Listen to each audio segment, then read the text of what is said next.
The government will be deciding on the 5G spectrum bands, policy allotment and spectrum pricing. That's the word coming in from the Telecom Secretary Aruna Sundarajan in this conversation with ET Now. She adds that Ambani and the Mittal collaboration would benefit the markets. Anubhuti Kaur caught up with her on the sidelines of the India Mobile Congress.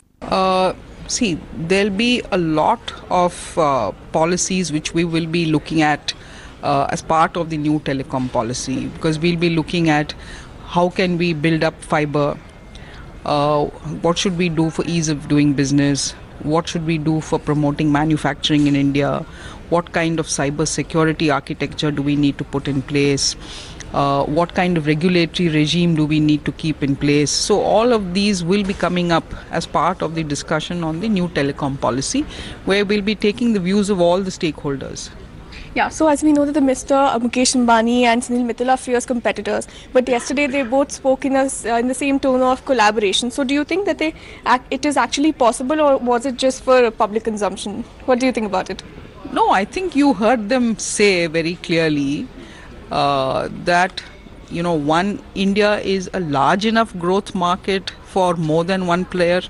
I think both the two key speakers said that. They also said that, India's growth is, lies ahead.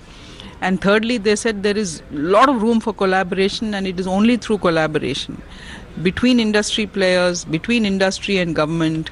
So, clearly we are still yet to tap the market. We've only done, for example, if we look at the smartphone penetration, it's still only 35%. If you look at the internet penetration, we have a long way to go. So it's a huge growth market.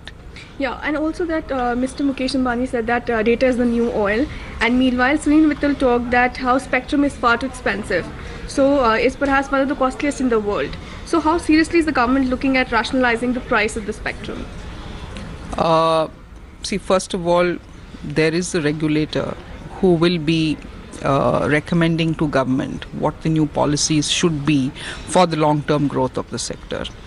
And as I said, as part of the new policy, we will be looking at, for example, if 5G is to take off, what are the kinds of spectrum bands that need to be provided, what should be the policy for allotment, what is an optimal size of spectrum that needs to be given, what should be a pricing for that. So all that will be looked at.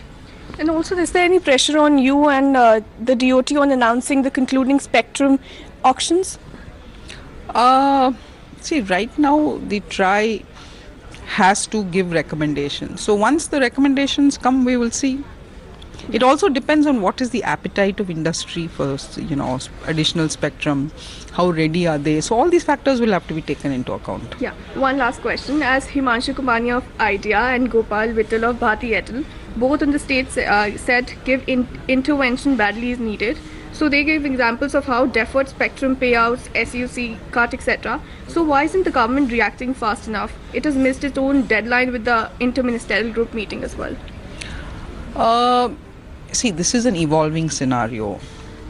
What the IMG observed was that initially there was a decline, but that decline in tariffs, etc., seems to have been arrested. So since this is an evolving scenario, I think it's desirable for government to take the sum totality of circumstances into account. And certainly, when we had the Telecom Commission meeting last time, the Telecom Commission had asked for certain additional details, which are being provided.